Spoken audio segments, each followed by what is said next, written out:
Bismillahirrahmanirrahim. Assalamualaikum warahmatullahi wabarakatuh.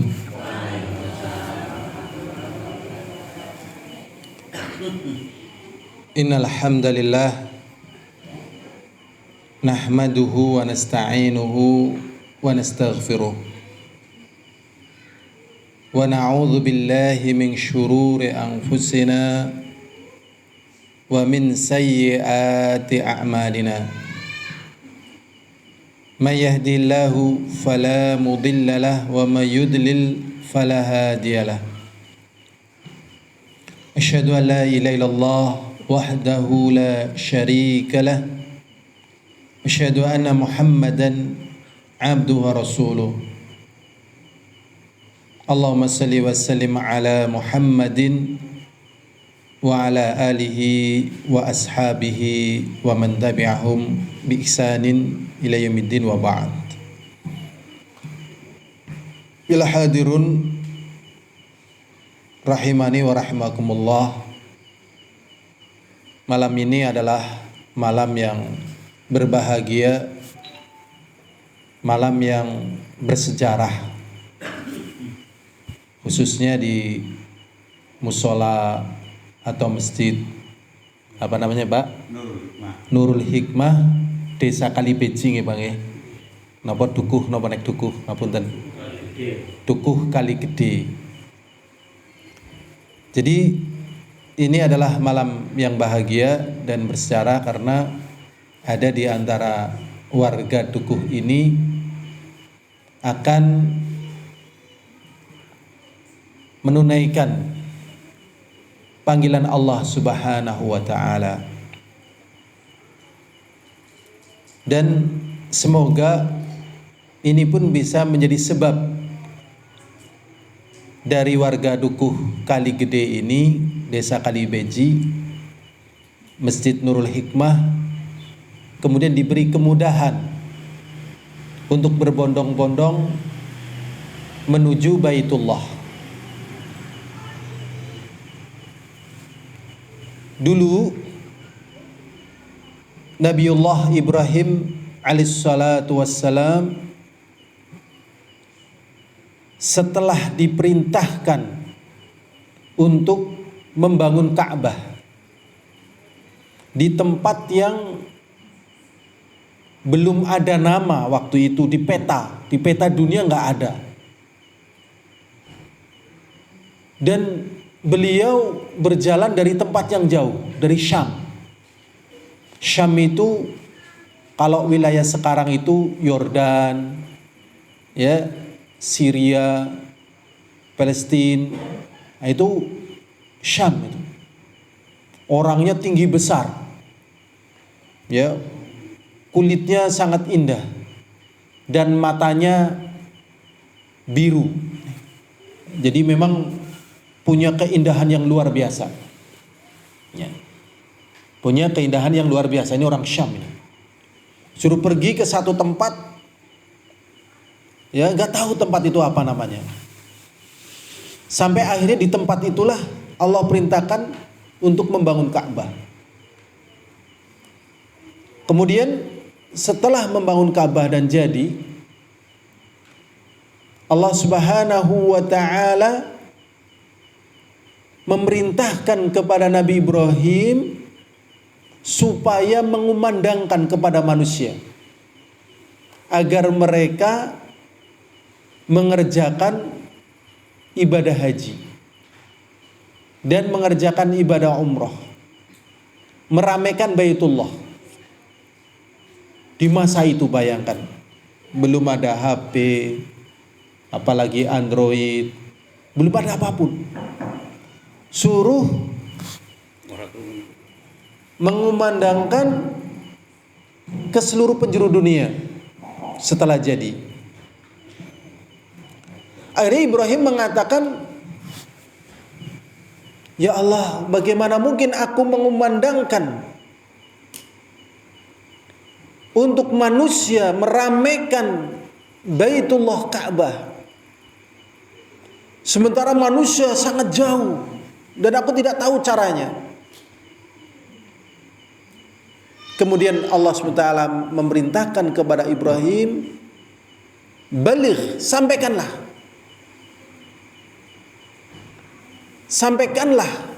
agar mereka meramaikan Baitullah. Nanti aku yang akan menyampaikan berita ini kepada manusia. Sampai akhirnya Nabiullah Ibrahim mulai mengumandangkan kepada manusia untuk meramaikan Baitullah. Dan Allah SWT mengatakan kepada Nabiullah Ibrahim alaihissalatu wassalam, wa adzin fin nasi bil haji ya'tuka rijalan wa ala kulli dhamirin ya'tina min kulli fajjin amiq. Sudah sampaikanlah Pak Ibrahim kepada manusia, nanti mereka akan datang kepada Baitullah baik dengan jalan kaki ataupun mengendarai. Ya'tuna min kulli fajjin amiq, mereka akan datang dari segala penjuru dunia. Dan baru kemarin tatkala diizinkan Makkah Al-Mukarramah kedatangan tamu-tamu yang akan memakmurkan Baitullah, Ka'bah, akhirnya membludak sampai hari ini. Bahkan calon jamaah haji Indonesia, bukan Indonesia, Jawa Tengah, daftar tunggunya sekitar 30 tahun saat ini. Lama sekali, bayangkan. Pernah saya tatkala di Baitullah, Ka'bah, kemudian di Madinah, saya berpikir, kenapa tempat ini kok terlalu ramai? Pas angkatan saya pada tahun 2017, kalau nggak salah ini ada sekitar 500-an jemaah haji Indonesia yang meninggal dunia. Dari rombongan saya aja ada beberapa yang meninggal dunia. Ada yang meninggal dunia di sana, ada yang meninggal dunia tatkala sampai di orang Karanganyar. Jadi kita berpikir, ya Allah, ternyata tatkala kita menjumpai satu hadis yang menjelaskan tentang fadlul Madinah, keutamaan kota Madinah, Rasulullah SAW menyebutkan bahwasanya tempat ini akan senantiasa diramaikan oleh manusia sejak zaman Nabi Ibrahim dan sampai nanti, sampai menjelang hari kiamat terus akan diramaikan. Walaupun diperluas, tetapi ingat, pertumbuhan manusia juga terus berkembang. Terus diperluas lagi, Masjid Nabawi, Makkah Al-Mukarramah terus diperluas lagi, terus diperluas. Ya, terus diperluas. Tapi akan terus penuh. Saya ngukur berapa sih sebenarnya luasnya putaran Makkah Al-Mukarramah. Saya perkirakan sekitar 4 desa. Mungkin desa Kalibeji, desa Jatinegoro, terus sekitarnya lah 4 desa itu. Kalau kita keliling, itu Masya Allah, sedemikian besar. Sebenarnya tempat ini tempat yang aman. Cuman yang namanya orang Indonesia kadang panik saking banyaknya pintu gitu. Saking banyaknya apa? Pintu. Panik. Padahal gak usah panik, santai aja. Yang penting kalau kepanasan ya berteduh gitu. Kalau capek istirahat. Syaratnya jangan panik. Biasanya karena panik inilah kemudian ya terjadilah apa yang terjadi. Ya hadirun rahimani wa rahimakumullah. Jadi kita hendaknya bersyukur kepada Allah dan merasa senang ada di antara tetangga kita yang diberi kemudahan untuk datang ke sana. Karena yang namanya tetangga itu mempengaruhi. Bahkan dijelaskan oleh para ulama, tanah itu pun berpengaruh. Tanah itu berpengaruh. Contohnya, kalau kita ingin rajin ibadah di satu tempat, Ya, misalnya di desa kita inilah ya, ingin rajin beribadah. Nangis tatkala kita berdoa. Itu terasa sulit. Tetapi tatkala kita sampai ke Masjidil Haram, kita lihat Ka'bah. Misalnya kita ingin menahan jangan sampai nangis, kayaknya sudah nggak kepikiran. Biasanya tatkala melihat Ka'bah, kemudian karena perasaan haru, perasaan senang, perasaan ya Allah ini dulu sejarah Nabi kita, dulu sejarah Nabi Ibrahim dulu, sekian banyak catatan sejarah dunia di situ. Orang-orang soleh di situ, orang-orang yang Allah muliakan di situ. Di situ tempat orang-orang berlomba-lomba dalam kebaikan. Kota yang tidak pernah tidur. Masyarakatnya untuk beribadah kepada Allah SWT. Kalau kita cari kota-kota yang besar, kota-kota yang maju, mungkin gak pernah tidur. Tetapi apakah tidak tidurnya kota-kota itu untuk beribadah kepada Allah? Sulit. Tetapi kalau kita di Mekah, kita bangun jam 12 malam, jalan rame. Bangun jam 1 malam, jalan rame. Jam 3 malam, rame terus. Bahkan kalau berangkat Jumatan jam 10, itu terlambat sudah. Mungkin kalau ini Masjidil Haramnya, kalau berangkat jam 10, mungkin sudah di itu ya, golongan itu Jumatannya. Jadi kalau pingin bisa masuk ya berangkatnya jam 8. Ya jam 8. Saya pernah terlambat sekitar berangkat jam 10, saya di bawah jembatan itu. Ya, alhamdulillah saya di bawah jembatan, ada yang di agak geser jembatan sehingga terkena sinar matahari, ya Allah. Masya Allah ya. Hampir kritis ya, hampir meninggal dunia karena panas gitu. Ya Allah. Ya. Itu mereka semangat sekali. Dan kadang semangatnya ini terbawa tahun pertama, tahun kedua, tahun ketiga, tahun keempat sampai Masya Allah. Tapi lama-lama semangatnya apa? Redup.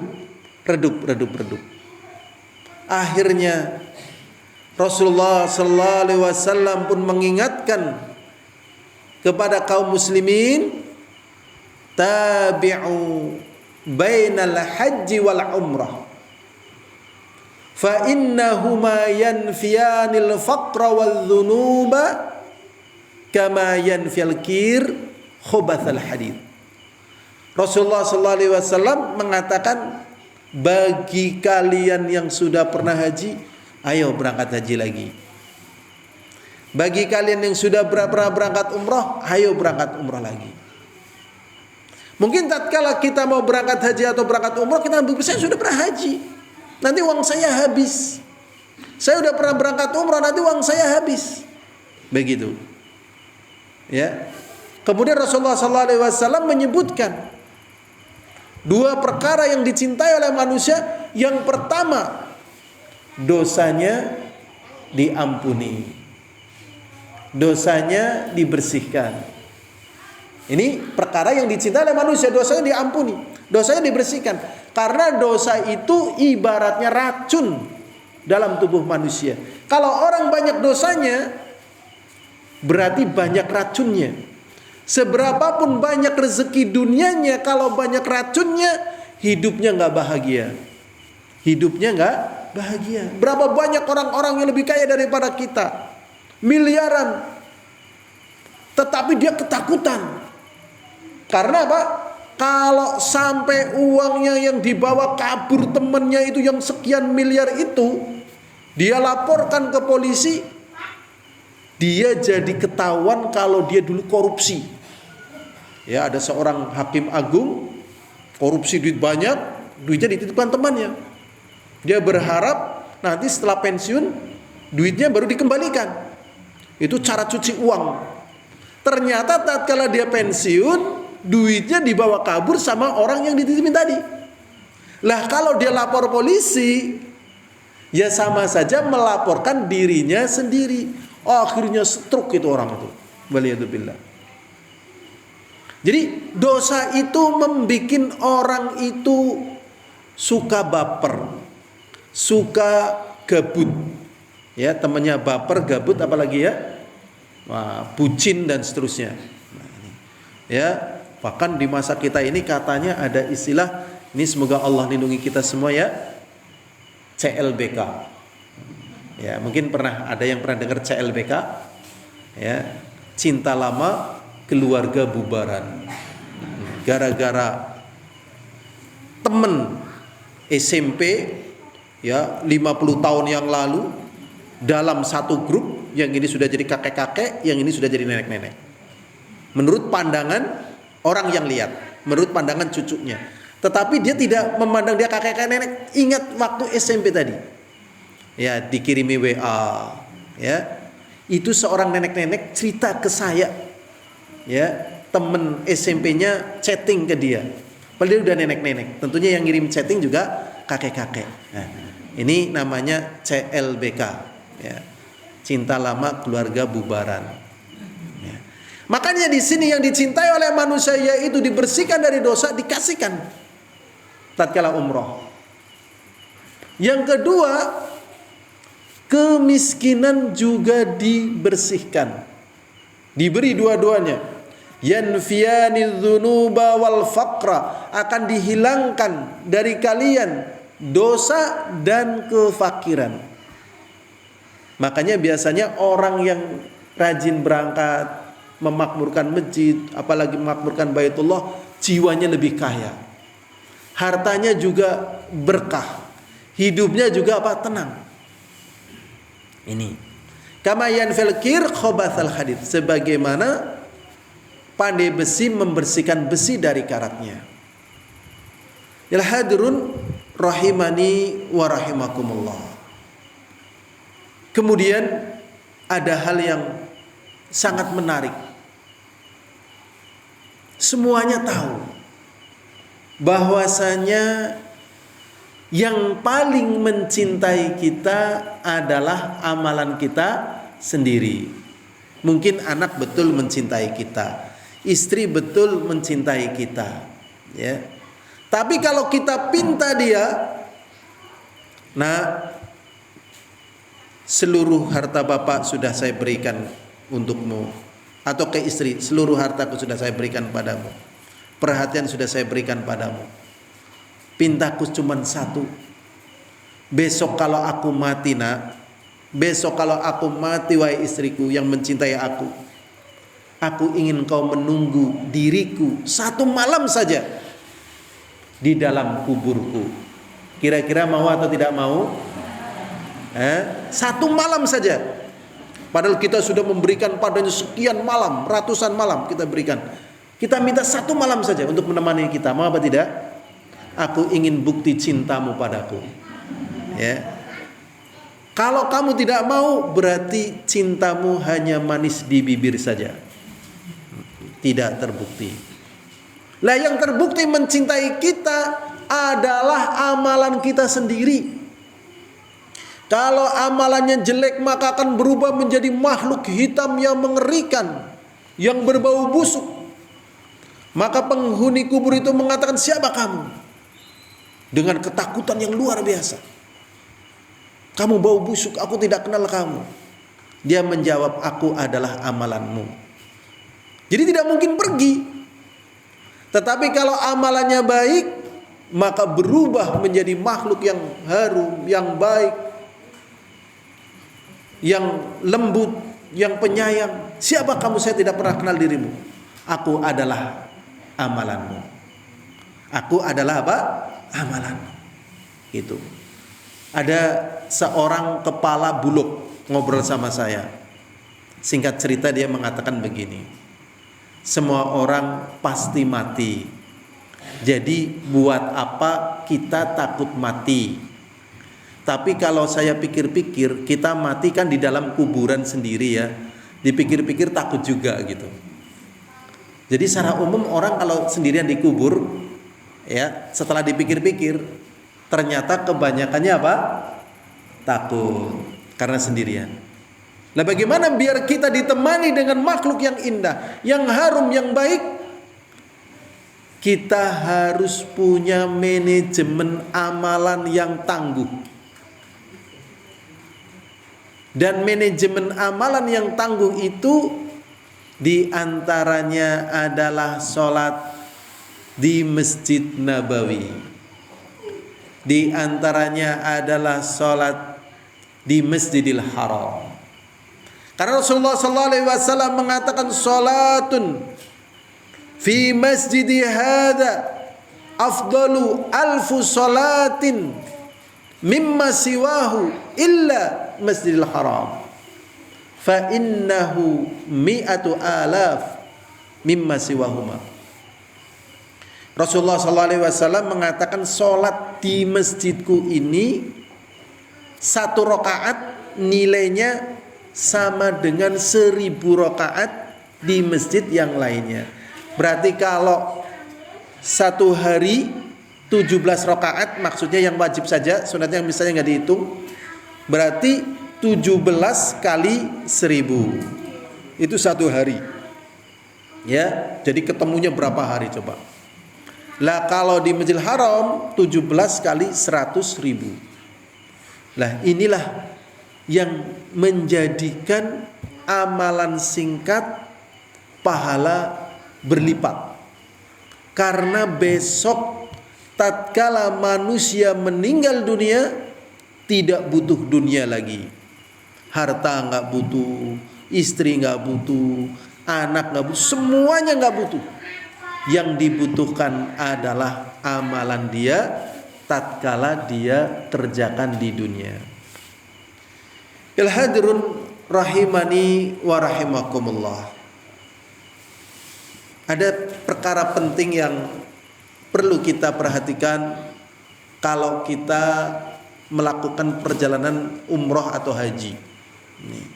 Walaupun perjalanan ibadah yang lainnya juga perlu diperhatikan. Ya. Yang pertama harus ikhlas. Yang pertama harus ikhlas. Jangan sampai orang berangkat ibadah haji atau umroh atau ibadah-ibadah yang lainnya. Ya. Kalau dalam ibadah haji atau umroh kan karena ibadah ini terkesan mentereng karena biayanya apa? Mahal. Ya, biayanya mahal. Ya, kadang orang ada unsur bangga, seneng. Ini waspada. Ya, waspada. Bahkan maaf ya, ini juga diingatkan oleh para ulama. Ya, kadang saya lihat nih masalahnya ya, lagi sujud ya di Masjidil Haram itu sambil selfie. Nah, ini ibadah kepada Allah atau kepada kepada temannya kan, kepada gambarnya. Ini sujud selfie. Jadi tangan satu sujud, tangan yang satu apa? Angkat. Ya Allah, ya Rabbi. Selfie. Lagi khutbah selfie. Ya Allah. Khutbah Jumat selfie. Ya Allah, ya Rabbi. Ya. Ini kita sangat minimalkan karena kita mau memanen pahala. Mau memanen apa? Pahala. Ya. Jadi yang mau kita raih adalah pahala yang berlipat. Bukan hanya sekedar perasaan kita senang, kemudian orang juga merasa takjub, jangan. Ya. Allah Subhanahu wa taala mengatakan wa ma umiru illa liya'budullaha mukhlishina lahuddin hunafa'a wa yuqimus shalat wa yu'tuz zakah wa dzalika dinul qayyimah. Intinya di sini diperintahkan untuk ikhlas. Dan Rasulullah SAW juga mengatakan innamal a'malu binniyat wa innamal likulli imri'in ma nawa faman kanat hijratuhu lid-dunya yusibuha aw imra'atin yankihuha fa hijratuhu ila ma hajara ilaihi. Intinya juga apa? Ikhlas. Jadi ingin meraih pahala. Adapun misalnya kita haji kok jadi ya pelanggannya meningkat, ya alhamdulillah. Kalau kita haji panenannya kok jadi meningkat, ya alhamdulillah. Kalau kita haji atau umroh ibadah jadi meningkat, ya alhamdulillah. Tapi tujuannya karena Allah. Karena ada orang yang melakukan ibadah haji ataupun umrah itu biar kaya. Mun nate mireng tiang pados pesugihan dengan cara ibadah haji dan umrah. Dereng nate nggih, ternyata ada. Ngerkoe kepengin sugih, mangkat memengkah. Jadi tujuannya itu men sugih. Jangan. Tujuannya kita menerima panggilan Allah. Jadi memang kita dipanggil. Makanya tatkala orang ibadah haji ataupun umrah, apa yang diucapkan? Labbaik Allahumma labbaik, kan gitu kan? Ya Allah. Intinya menerima panggilan Allah. Intinya menerima panggilan Allah SWT. Dan itu terasa betul bahwasanya kita seperti ini berpakaian dalam keadaan sangat nikmat. Karena bapak-bapak kita dahulu dari kalangan para nabi, dari Nabi Ibrahim dan seterusnya, itu pakaiannya cuma 2 kain. Kalau kita coba berapa kain? Coba banyak sekali kan? Ada nih jaket, ya kan? Apalagi nih kaos, jubah, ada kaos, ada sarung, ada celana, ya kan?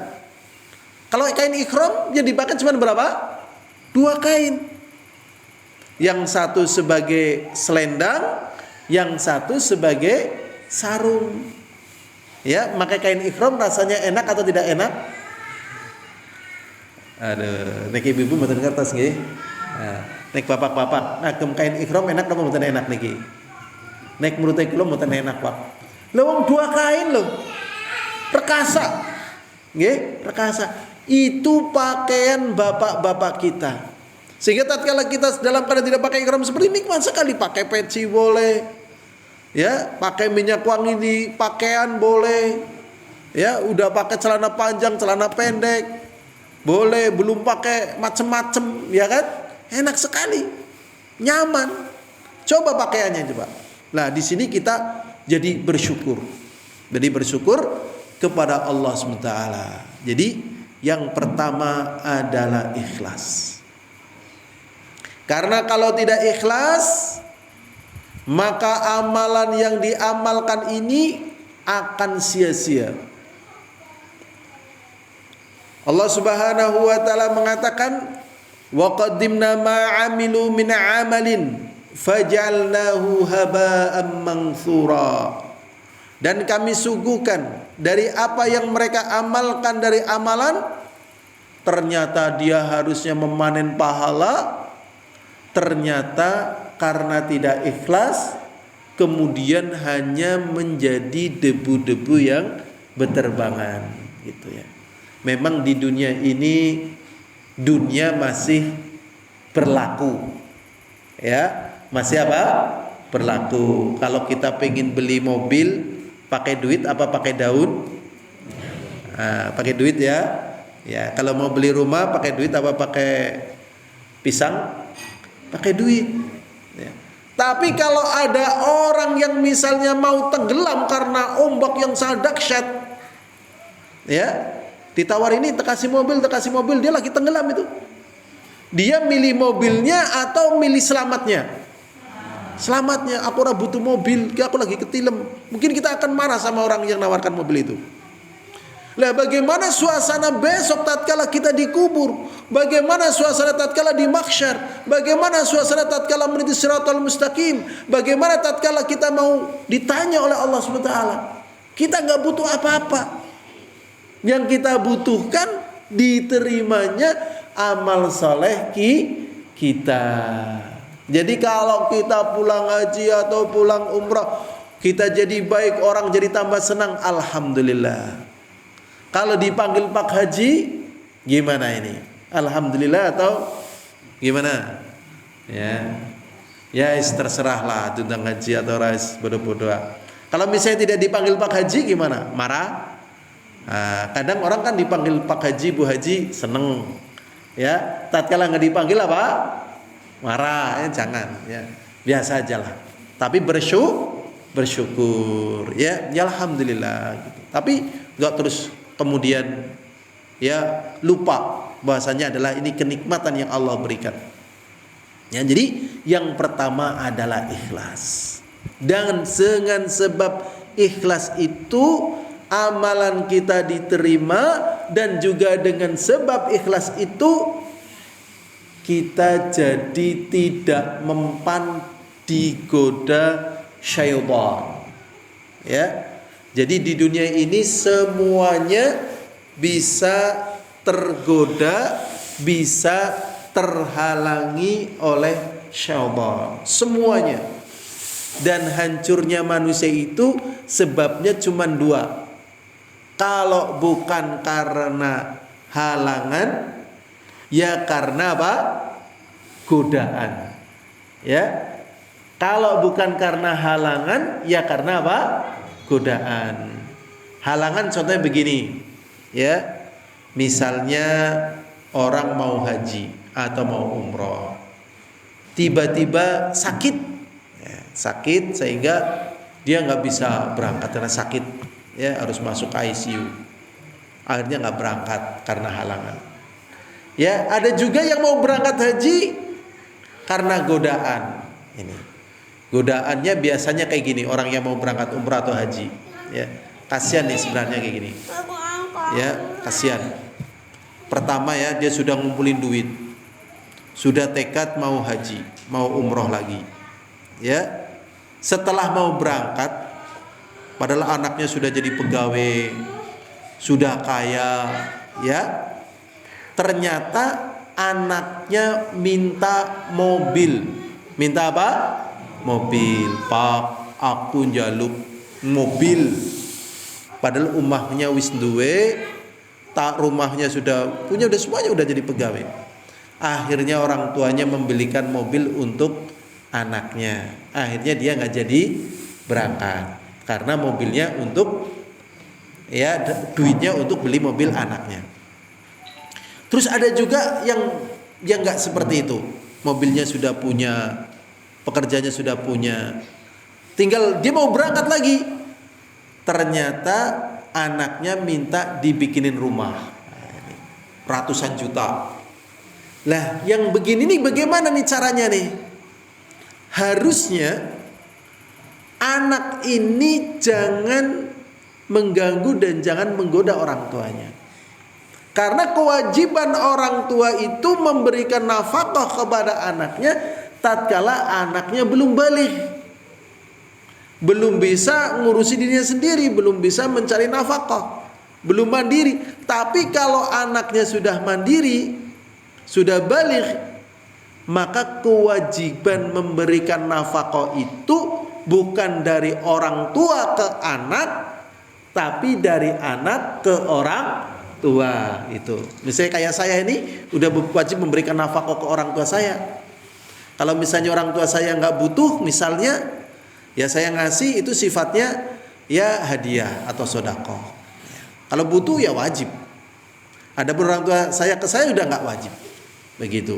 Lah ini kalau anak yang soleh harusnya mengatakan gini, Bapak, Ibu, dulu Bapak sudah besarin saya dan seterusnya. Sekarang saya sudah gede, udah ndak usah mikirin mobil buat saya.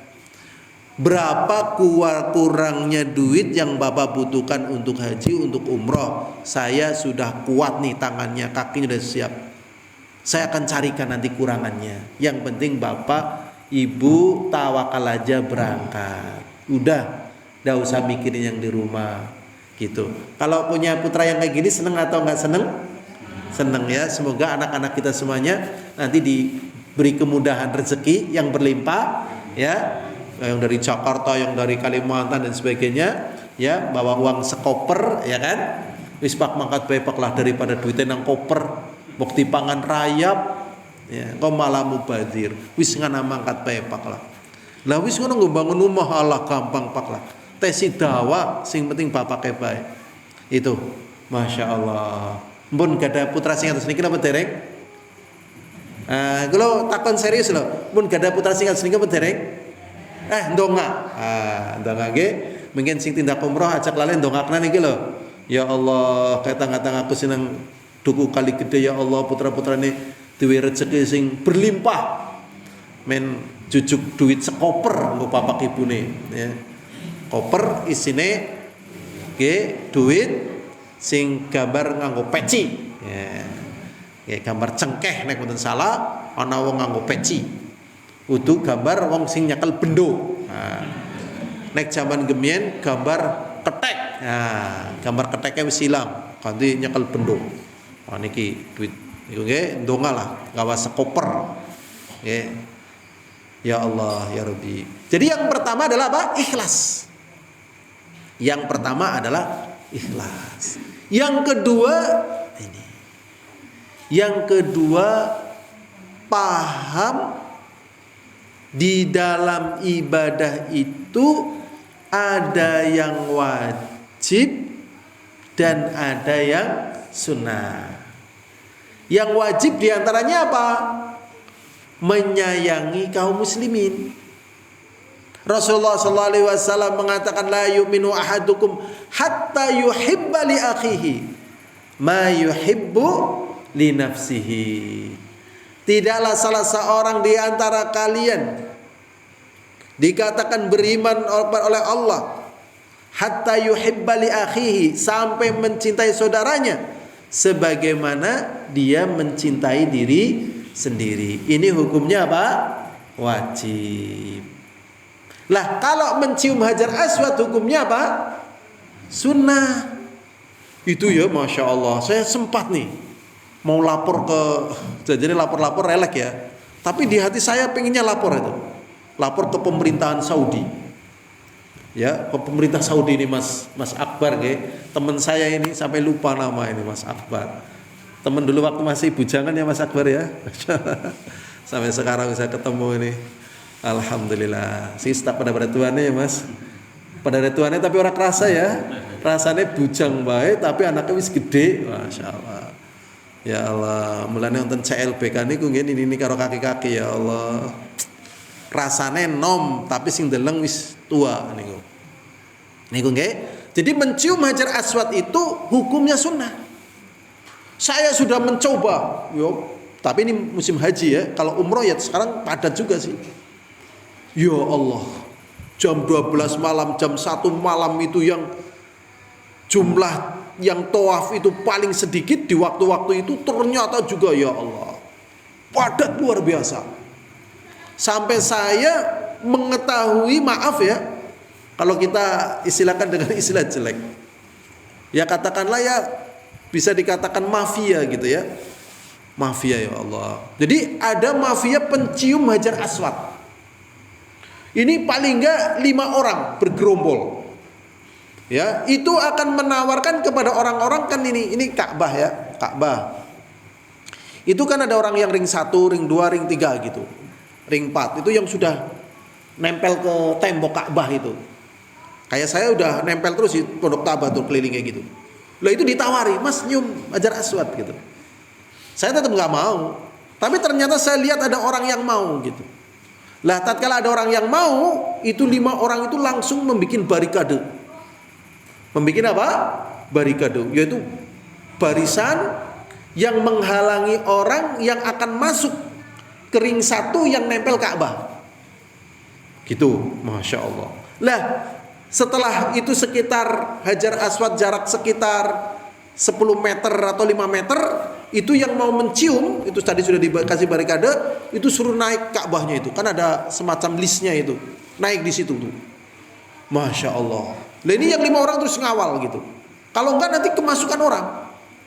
Sudah terus dikawal sampai nanti akhirnya sudah dekat hajar aswad ya. Ternyata yang di depan hajar aswad sudah ada orangnya juga, kawanan itu. Nah ini sudah tutus, akhirnya kepalanya itu ya didorong. Masuk hajar aswad. Jadi masuk hajar aswad itu menjero loh. Mambune minyak wangi. Ya. Lo kok ngerti lah, aku wis tahu masalahnya. Gitu. Mambune minyak wangi, watune cilik-cilik gitu. Lah, itu sudah mencium kayak gitu, nanti langsung biasanya terpental ke belakang. Terpental ke belakang, lah itu ternyata sudah ada yang nampani. Setelah itu dibawa mundur, ditariki duit 500.000. Nah. Dosa apa menentu saja niku Pak? Ya Allah. Mencium hajar aswad hukumnya apa? Sunnah. menyakiti kaum muslimin hukumnya apa? Haram. Jadi tatkala padat nggak usah ngapain, nggak usah mencium. Itu makanya penting. Jadi tatkala berdesak-desakan kita jangan masuk ke desakan gitu. Nah, saya melakukan upaya itu ya di samping saya investigasi, saya juga pengen mencium Hajar Aswad gitu. Tapi saya pengen penasaran sejauh mana ini. Nah, kemudian di Mekah Al-Mukarramah ini adalah doa yang mustajabah. Tapi ingat, Ka'bah itu ya, ini saya pakai bahasa yang kasar ya. Ka'bah itu bukan Allah. Mudeng ya? Tetapi tempat yang Allah jadikan sebagai kiblatnya kaum muslimin. Lah, tapi karena suasana yang sangat mengharu biru, tatkala manusia lihat Ka'bah, seakan-akan dia bertemu dengan apa? Allah. Akhirnya langsung nempel Ka'bah, nangis jadi Allah. Nangis luar biasa. Saat ini ya Allah, astagfirullahaladzim. Memang saya lihat nih orang-orang dari daerah-daerah menderita. Orang dari daerah apa? Menderita. Mungkin dari Palestina, ada dari mungkin dari Cina, apa daerah menderita. Ya, kalau kita kan termasuk daerah makmur. Ya, Palestina kan masih nangis ya Allah. Nah, kalau mau nangis ya Allah ya jangan nempel tembok Ka'bah. Kan Allah, kita sekarang misalnya doa di sepertiga malam terakhir, tatkala semuanya orang tidur di kamar kita, Allah tahu apa enggak tahu? Tahu. Jadi kita berdoa kepada Allah itu bukan berarti tatkala kita nempel Ka'bah seakan-akan kita langsung bertemu dengan Allah, langsung kita berdoa kepada Allah dan minta kepada Allah dan mencurahkan segala rasa itu kepada Allah, bukan. Tetap kita di situ nangis sejadi-jadinya, tapi jangan begitu. Nah, ini ilmu yang penting ini. Supaya kita pulang membawa pahala, membawa semangat, membawa kebaikan, ya. Berarti di tempat-tempat saling berdesak-desakan itu kita jangan nyentol, ya. Jangan apa? Nyentol.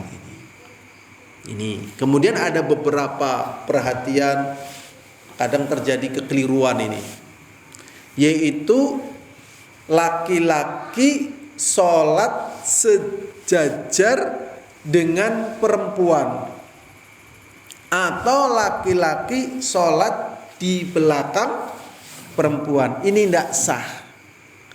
Kalau dibicarakan seperti ini, pembicaraan ini kayaknya nggak masuk akal. Tapi nanti di sana orang semuanya nggak peduli dengan orang lain. Dari sisi dia butuh fokus beribadah. Butuh fokus apa? Beribadah. Ya, butuh fokus beribadah dan mereka nggak mikirkan apapun. Makanya banyak sekali kita nanti akan melihat orang sedang tawaf sambil berlinang air mata. Ya, berlinang air mata, masya Allah. Terus, ya, dan terkadang karena saking semangatnya tanpa terasa dia berdiri di belakang perempuan, perempuannya sedang sholat, kita sholat di belakangnya. Ini sholatnya tidak apa? Sah.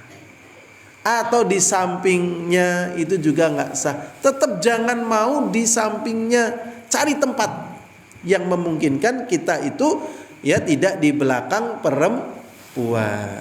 Memang ada tempat yang sangat berdesak-desakan itu, di antaranya di Hijri Ismail ini.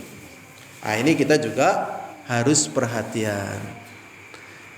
Kemudian yang ketiga yang perlu kita perhatikan, ya, kita jaga ya tauhid kita, amalan kita, ya, karena walau bagaimanapun syaitan tidak suka kalau amalan itu menjadi bagian milik kita.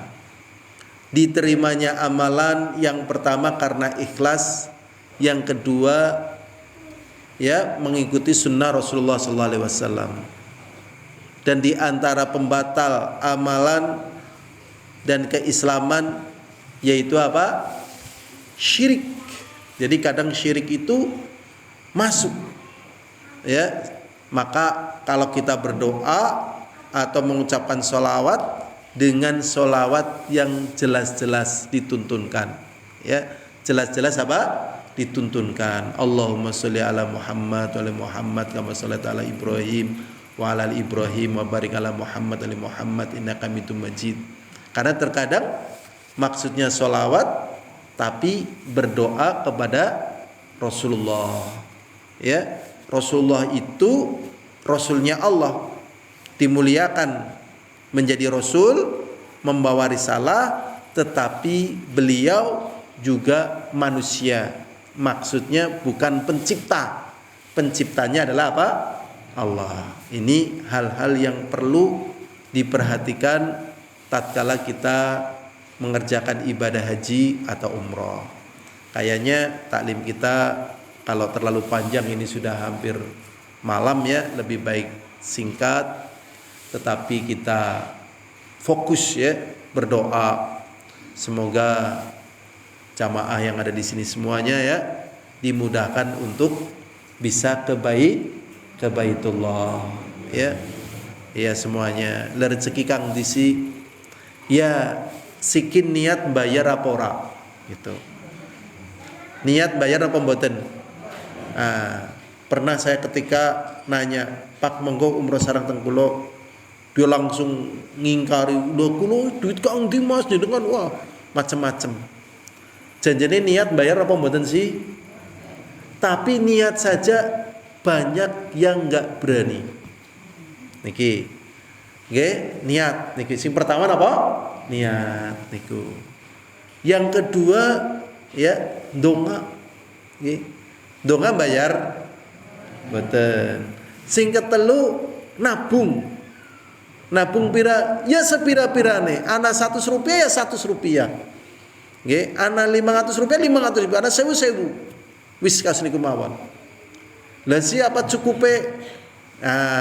Persis niku nggih kados Nabi Ibrahim. Ya Allah, lah aku memandang masyarakat kon haji si kepriwe? Allah, urusanmu menyampaikan aja. Ya, wa adzin fin nasi bil haji ya'tuka rijalan wa ala kulli dhamir ya'tina min kulli fajjin amik. Itu tugasmu itu aja. Lah apa cukupnya? Allah sudah lakukan. Karena kita dituntunkan melakukan sesuatu yang mampu, nggih. Allah kongkon dhewe kon munggah gending napa mboten? Kon mlumpat gending kongkon napa mboten? Mboten kan? Ger munggah gending ya karo Anda. Nek orana Anda nih wong ora bisa kon priye maning. Ya kita ya lakukan yang mampu. Ada satu kisah begini. Waktu itu saya dapat di Mekah. Ya biasanya yang Mekah itu yang isi profesor doktor itu. Tapi waktu itu saya nggak nanya orang itu namanya siapa. Wis sepuh ya di Mekah.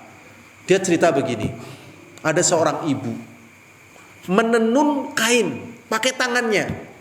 Berarti ibu ini kalah teknologi karo wong duku kali gede. Nah, wong kali gede jahit ungkang-ungkang tapi uli duit niki ungkang-ungkang. Terkenal kali gede niku makmur sejak saya masih kecil. Terbukti bakul bakso melayune mengkali gede. Nah, Jatinegara nomor loro. Ya. Jadi sumber duit kali gede niku masyaallah. Nggih. Zaman kecil ini pangapunten dadi kelingan. Zaman kula kecil nggih kali gede karo Jatinegara musuh bebuyutan nggih. Tapi seniki ilang lho, babar blas. Masya Allah rawadan-wadanan loh. Ya Allah.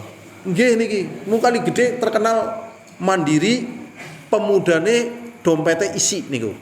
Beda karo Jatinegara, nggih. Jatinegara prihatin lah pokoknya nggih. Pun. Lah itu pakai napa? Pakai tangan itu. Akhirnya anaknya nanya, "Wah ibu, buat apa kamu bikin baju seperti itu? Kapan selesainya kau pakai tangan?" gitu. Ibunya menjawab, "Baju ini adalah baju yang kamu akan pakai tatkala kamu haji." Bayangkan. Padahal ya fakir dan seterusnya. Dan tidak masuk akal. Tapi terus ibunya nenun kayak gitu. Lah satu ketika anaknya sudah memakai pakaian itu yang ditenun oleh ibunya tatkala haji. Baru dia ingat, ya Allah ini dulu ibuku melakukan itu semuanya. Masya Allah. Berarti keinginan Nggih, keinginan. Ngapunten niki, kula ngapunten niki pada tanglet. Teng desa-desa selain Kalibeji kata mboten sing ahli jahit. Jarang lah nggih, paling akeh nang kali gede. Berarti wong desa-desa selain Kali Gede sing jahit jarang. Loh, nang ngapa wong-wong Kali Gede kok pada pinter jahit? Kepengin jahit. Nek misalnya wong desa Kalibeji kepengine gawe kolam, mungkin teng mriki akeh kolam. Nggih, ngger kepengine misale kerja nang Jakarta, mungkin akeh sing teng Jakarta. Teng Malaysia napa teng pundi? Kepengin niku. Demikian juga di satu tempat, misalnya di satu tempat kok banyak sekali yang haji. Mesti anu kepengin gitu. Saya tinggal di kampung namanya Bantarwaru di tempat mertua sana. Hampir semua itu orang itu haji. Dan mereka itu enggak eman-eman menjual tanahnya untuk haji.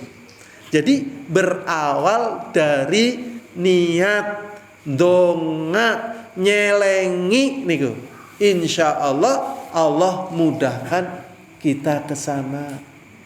Ya buang duit mengana duit nek ora digunakna mesti ilang. Nek ora ilang dipangan wong liya niku. Sing kados wong korupsi niku. Sing korupsi malah mriyang, sing dititipi duit korupsine malah kabur niku. Sing duite akeh lagi disidang ora rampung-rampung nggih mboten. Gedene metu kang sidang pe angel-eling. Nggih, Masya Allah. Jadi posisi kita nikmat banget. Cuman nikmatnya itu bisa diketahui, bisa terungkap kalau kita sedang ngaji. Nek orang ngaji yo mumet-mumet tok lah, mumet ke lagi sepi ke isine mesti mumet ndopok dan seterusnya wis nek mboten percaya kan kondur ngaji 1 jam kemudian wah wis ngajine kelalen nggih mboten. Niku. Makanya teman-teman haji saya ya kalau yang enggak cepet-cepet berangkat umroh mulai ngiyempes niku semangate. Ibarate baterai niku pun lowbat. Nah. Lah men mboten lowbat carane pripun? Dicas maning. Lah carane mangkat maning. Nggih, mulane kula bendonga nggih. Moga-moga saya juga diberi kesempatan bisa berangkat tiap tahun ya. Tiap tahun berulang-ulang. Alhamdulillah insyaallah tanggal 26 saya ini berangkat. Saya memang doakan juga untuk anak istri, santri saya juga ajak berdoa. Lah enake haji ngapa? Lah siki nek ora haji ngapa? Meng Australia, meng Amerika atau meng Hollywood, nang Hollywood ndeleng apa? Ya, ndeleng celana mengkali beji pakai celana nggih mboten. Ya, Hollywood ndeleng celana nggih kan? Teng pantai ngapa nggih kan? Ora bernilai ibadah. Ini sudah bernilai ibadah. Ini saja yang bisa kita pelajari hari ini. Sekali lagi kita mohon kepada Allah semoga semuanya yang ada di sini dimudahkan untuk ke Baitullah dan semoga amalan kita diterima oleh Allah SWT.